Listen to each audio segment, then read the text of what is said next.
Estamos mais uma vez aqui.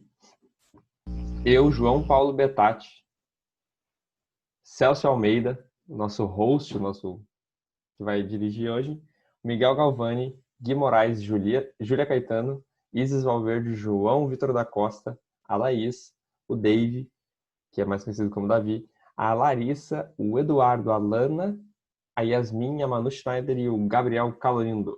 Vou compartilhar a tela aqui e vou botar meu microfone. Tá contigo aí, Celso. Olá, pessoal. Uma boa noite a todos. A paz de Cristo para vocês, queridos. É uma alegria estar aqui com vocês. O Henrique já entrou no terceiro slide. Tô tentando me arrumar aqui. Pessoal, é muito bom estar com vocês. E como vocês têm dito aí, né? E isso é muito importante. A gente está aqui para aprender juntos. Estava conversando com o Henrique um pouquinho antes aí. E como é gostoso a gente fazer esse tipo de estudo, né? A gente acaba descobrindo coisa, revendo coisa e vendo o quão pouco a gente sabe, né? Então eu espero que hoje, trazendo esse pouquinho para vocês aí, vocês também possam enriquecer mais o conhecimento de vocês, certo, turma? Então, né, passados aí os milagres, estamos chegando agora então na visita do Senhor Nicodemos a Jesus, certo, turma? Então, estão todos aí com as suas Bíblias, João 3, iremos do versículo 1 ao 15, certo? Beleza? Então vamos lá.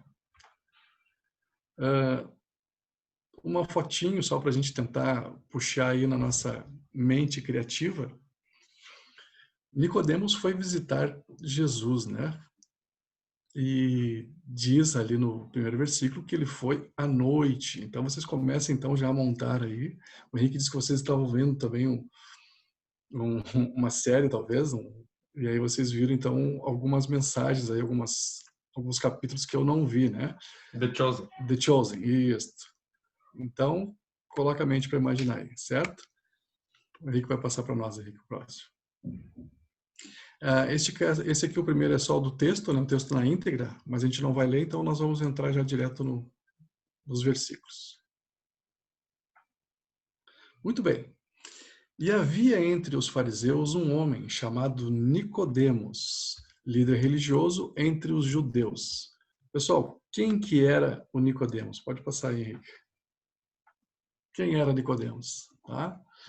Nicodemos, o nome, né? Os gregos gostavam muito de fazer essa junção de nomes aí. Então, o nome de Nicodemos significa vencedor, né?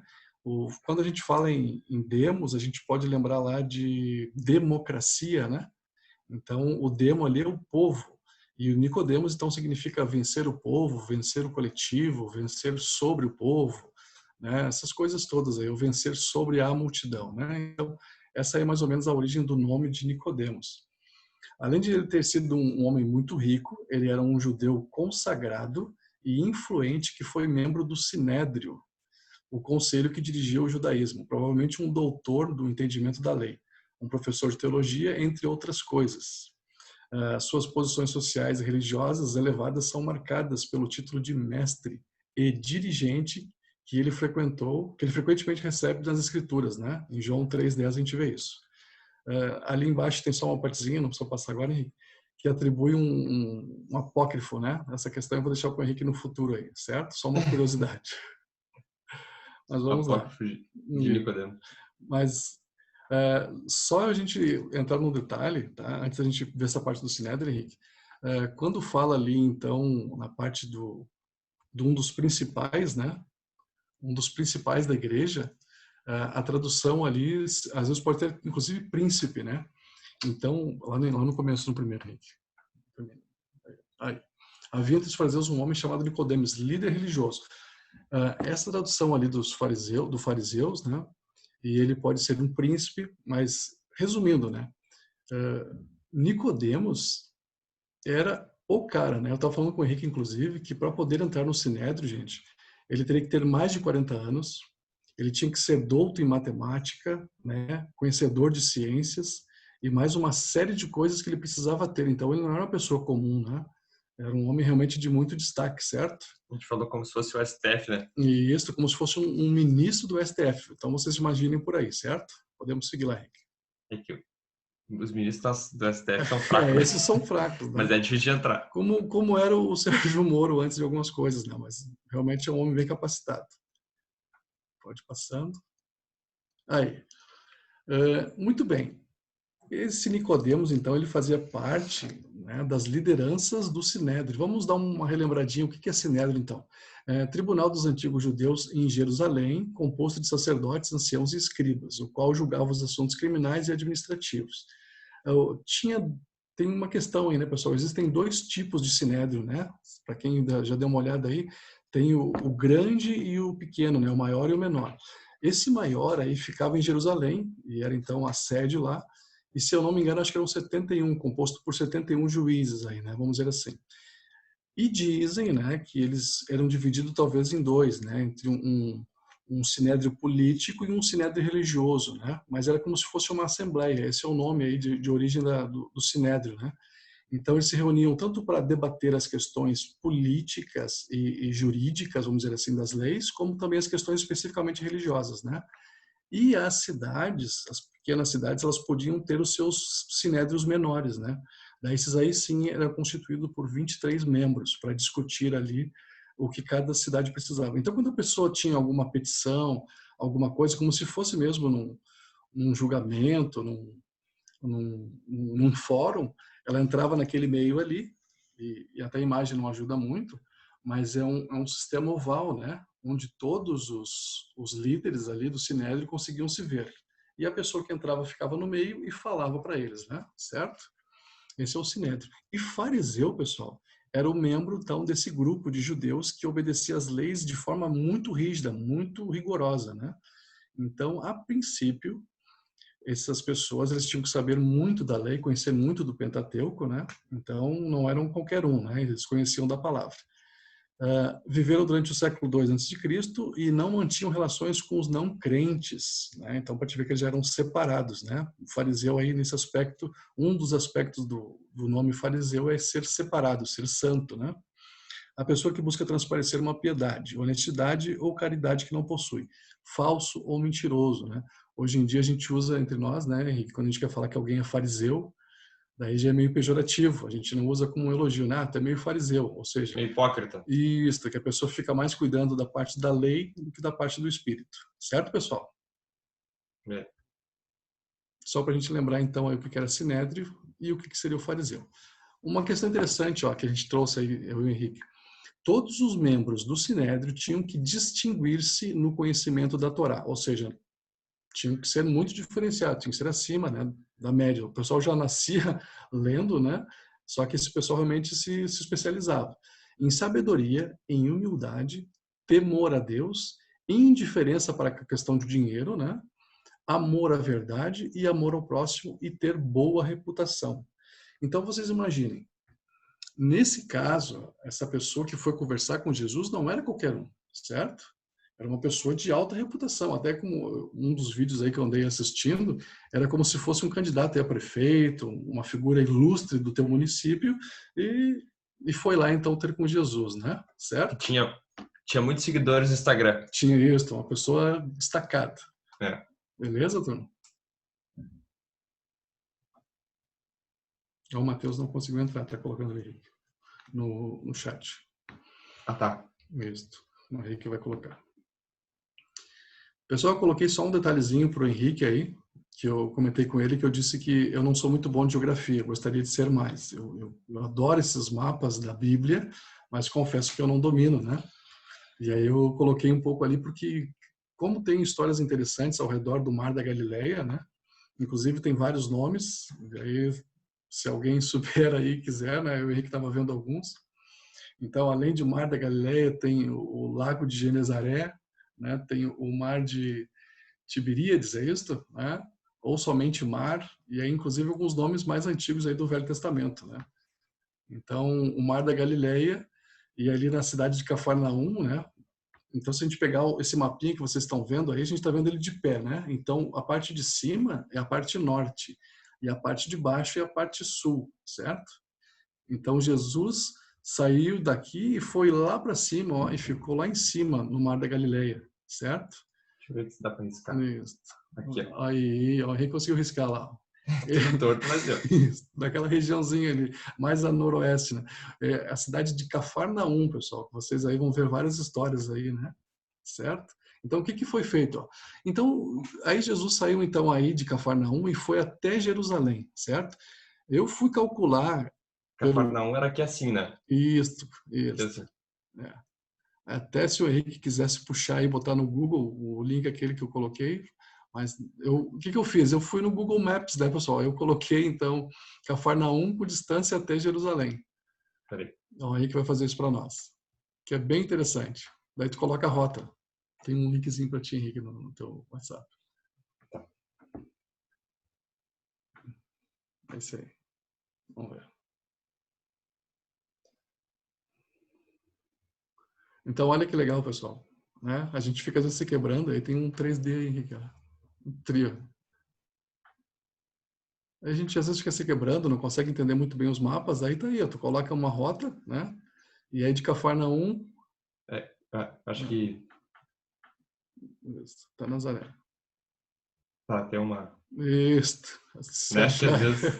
Onde é que eu tô, né? Aí, ó. Olha que Você tá legal. aqui, ó.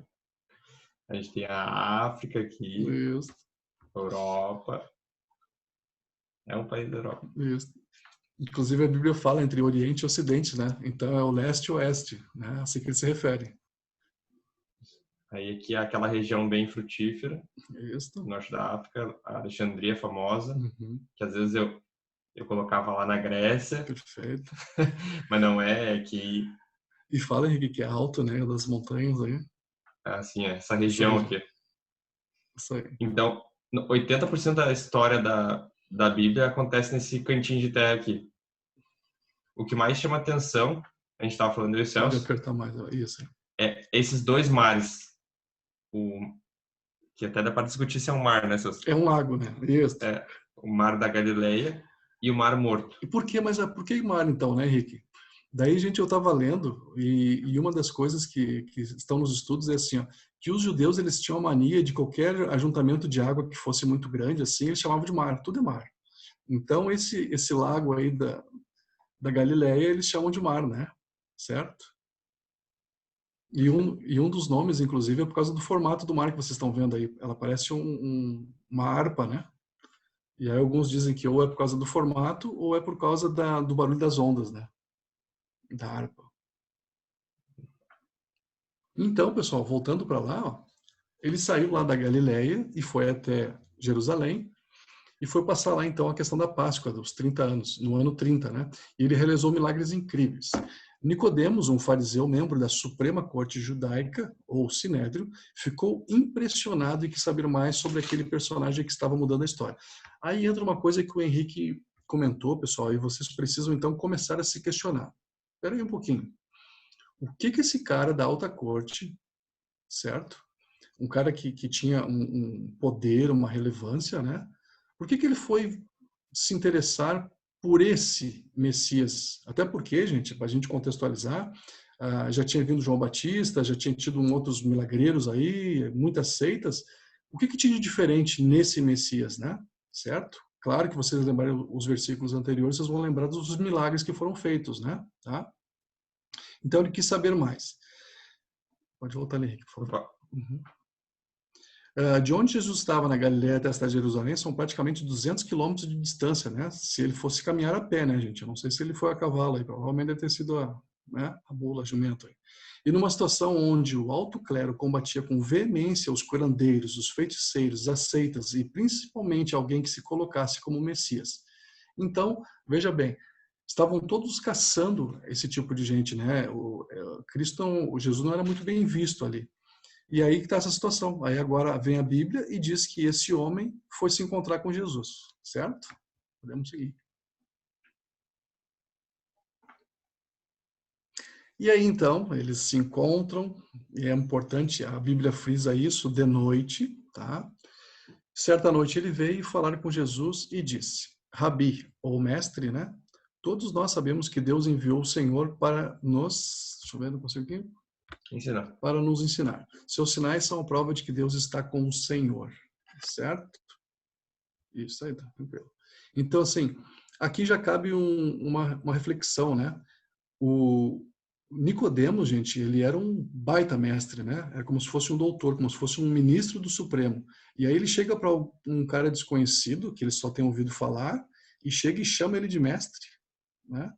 Interessante isso, né? A postura. Isso, e eu e o Henrique estávamos conversando aqui, se a gente olhar o texto cru, a gente não vê nenhuma forma de ironia ou de falsidade nas palavras do Nicodemos, né? Ele está sendo sincero. Então, se ele chama de mestre e diz que Deus o enviou, então é um sinal, a princípio, que ele está reconhecendo aí que, de fato, é alguém importante, né? Certo, pessoal? Daí cabe aqui uma vírgula, um parênteses, tá? Só uma frase aqui que me chamou a atenção e eu não vou citar o autor da frase, mas olha que legal. O Nicodemos chama Jesus de mestre, certo? Mas do mestre num sentido assim, você é uma pessoa que está ensinando, que está, né, falando sobre Deus. Mas chamar Jesus de mestre, ou espírito evoluído, como as pessoas gostam de falar, é como parabenizar Einstein por saber somar 2 mais 2. Jesus é Deus, e como tal ele deve ser reconhecido e adorado. Ou seja, pessoal, Nicodemos, que era um grande homem do poder, estava diante do Deus, certo? Diante de Deus. Só que ele não tem esse entendimento ainda, né? Mas ele está conversando, ele foi lá ver, ok? Certo, pessoal? E talvez por ter ido de noite e ter chamado de mestre, vai vir essa Boa. marreta na cabeça. Né? Preparem-se aí, né? Então, estamos aí num diálogo aí. Só que veja bem, pessoal, o importante é vocês entenderem assim, ó, que até então Nicodemos é o cara, certo?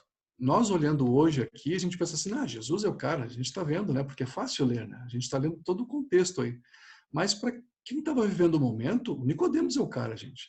Ele foi escondido, e aí essa é uma questão que tem umas teorias aí, mas eu e o Henrique a gente concorda que provavelmente ele foi de noite para não ser visto, porque ele era o cara importante, certo? Então Nicodemos, ele, como a gente viu, para poder fazer parte do Sinédrio, ele tinha toda uma reputação a zelar. Então ele não podia se encontrar com um cara que era de uma seita, né? Quem é esse nazareno aí que está aí, né? Então não é assim que funciona. E aí ele foi lá e chamou de mestre no particular, conversando, e falou essas coisas aí, e aí vem chamando ele de mestre, e Jesus responde: eu lhe digo a verdade, quem não nascer de novo não verá o reino de Deus. Pum. Aí deu bug. Deu bug porque, o cara é mestre da lei. Ele conhece toda a Torá de olhos fechados, de trás para frente. Mas o que esse cara está falando? Como assim nascer de novo? Vamos lá, Henrique. Daí Nicodemos perguntou: peraí, só um pouquinho. Pode um homem velho nascer de novo? Acaso ele pode voltar ao ventre da sua mãe e nascer uma segunda vez? Desculpa, eu não estou entendendo. Realmente ele não estava entendendo. Daí Jesus continua.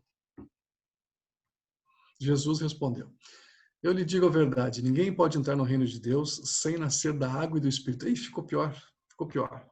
Peraí, água e Espírito. Ah, tá. Lá vem, né? O que é nascido da carne é carne, o que é nascido do Espírito é Espírito. Portanto, não se surpreenda quando eu digo, é necessário nascer de novo. Jesus insistiu com ele. E aí, esperando que ele soubesse, né? E aí, pessoal, a gente faz uma pausa, né, Henrique? Essa questão de nascer de novo, certo? Vocês já devem ter ouvido falar, quem está fazendo PDVM, né? Todo mundo sabe disso. O nascer de novo aqui não é como Nicodemos estava pensando, né? Ou como que ele coloca ali de uma forma simples, né? Ele dizendo assim, eu vou ter que voltar para o ventre da minha mãe? Claro que não, né? Regeneração é o ato realizado só por Deus. É quando ele renova o coração humano pela fé, fazendo reviver depois de ter estado morto. Isso mesmo, num estado de morte, né, pessoal? O pecado é isso que faz conosco. A regeneração ou o novo nascimento, ele é necessário, pois nós somos descendentes de Adão e Eva e herdamos o pecado do mundo e somos, por natureza, incapazes de nos mantermos moralmente bons. A nossa tendência é para o pecado, gente. Vocês sabem disso. O Henrique sabe, né? Tem uma nenê pequena, eu tenho o Theo aí com 7 meses, e por incrível que pareça, ao natural eles tendem para o mal. E é pela graça e misericórdia divina que o Espírito Santo opera em nós uma transformação tão grande como se fosse um novo nascimento, uma nova criatura. Então é nesse contexto da transformação que Jesus está falando, certo?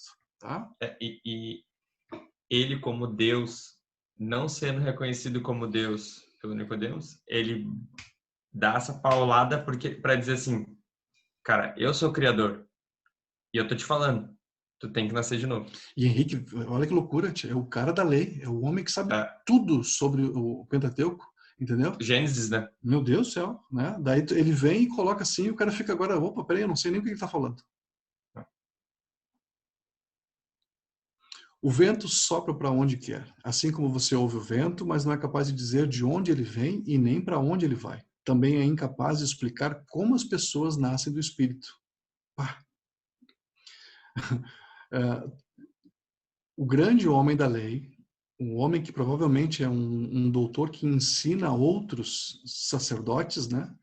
E aí ele está agora diante de Cristo e Cristo fala para ele assim que você não entende o vento que vem e sopra, você não sabe de onde vem, mas sabe que ele existe, você não sabe o que a gente faz, tu não sabe como é que é ser nascido do Espírito. Tu não está entendendo o que eu estou falando. E aqui eu tava falando pro Celso, o Jesus fez vamos falar assim, um trocadilho de usar a palavra vento, que no original é a mesma do Espírito. E daí ele quebra toda a cabeça do Nicodemos sistemático. Ele pensa assim, as pessoas nascem do vento? Não, mas... E daí ele não entendeu. Quando os caras vão traduzir para nós, pro português ou Fica pro muito fácil, inglês, claro. eles nos ajudam. Isso. Mas o certo seria estar um neuma ou neuma só para onde quer. E como você não sabe de onde vem o neuma e é incapaz de explicar, também é incapaz de explicar como as pessoas nascem do neuma. Uhum. Então, mas neuma, e daí ele começou a fazer as ligações. Só que ele estava citando um texto de Eclesiastes, né? O Jesus estava citando um texto de Eclesiastes. Provavelmente o Nicodemos sabe que texto é, mas Jesus coloca um nasce do Espírito e daí ele não conhece a citação dessa forma. Exatamente. Isso, a soberania de Deus, né? Que ele faz o que quer, né? Então Nicodemos perguntou, mas como pode ser isso? Daí Jesus respondeu, só um pouquinho. Tu é mestre da lei em Israel e não entende essas coisas? Né? Até o Henrique disse para mim que nesse vídeo que vocês viram, nessa série aí, Jesus fala meio que rindo, né? Sorrindo, de uma maneira muito tranquila. Mas imagine, pessoal, vocês estão com o concurso, com a pessoa que sabe o máximo da lei, está ali, e Jesus fala para ele francamente assim, de uma maneira simples, mas muito poderosa, dizendo assim, Tchê, você é mestre da lei, você foi capacitado o tempo todo para isso e você não sabe essas coisas simples. Como assim? Eu lhe digo a verdade. Falamos daquilo que sabemos e vimos, e no entanto, vocês não creem no nosso testemunho. A gente não fala de coisa que foi inventada, que foi escrita, não foi. A gente fala de coisa que nós vivemos. E se vocês não creem em mim quando falo de coisas terrenas, como crerão se eu falar das coisas celestiais? 10 minutos. Uhum. A gente já encerra. Ninguém jamais subiu ao céu, exceto aquele que de lá desceu, a saber, o Filho do Homem, e que lá está no céu, certo, gente? Então, assim, ao mesmo tempo que ele falava com Nicodemos ali, Deus estava ao mesmo tempo ligado, né? Então, é a soberania de Deus aí falando com o homem, né? E aí entra uma coisa que vocês têm que imaginar agora. Esse homem poderoso que é o Nicodemos, que pensou assim com ele mesmo, nós sabemos que você vem da parte de Deus. Nós quem, né, cara pálida? Na verdade, de certa maneira, o Nicodemos talvez estivesse dando um carteiraço em Jesus, dizendo assim, ó, olha, nós aqui sabemos que você, né? Mas eu sou o cara. E agora inverteu tudo. Esse homem poderoso, ele está como uma criança diante de Jesus, né? E é isso que Jesus fazia. Jesus sempre quando ia conversar com alguém, já trazia aí uma fala que te levava para um outro nível, né? E como Moisés no deserto levantou a serpente de bronze numa estaca, também é necessário que o Filho do Homem seja levantado para que todo aquele que nele crer tenha a vida eterna. Então, aí deu bug na cabeça dele, né? Já estava falando o que ia acontecer no futuro. A serpente. Certo, pessoal? Tem a passagem do Velho Testamento que fala que o povo foi desobediente, Aí cobras picavam o povo de Israel.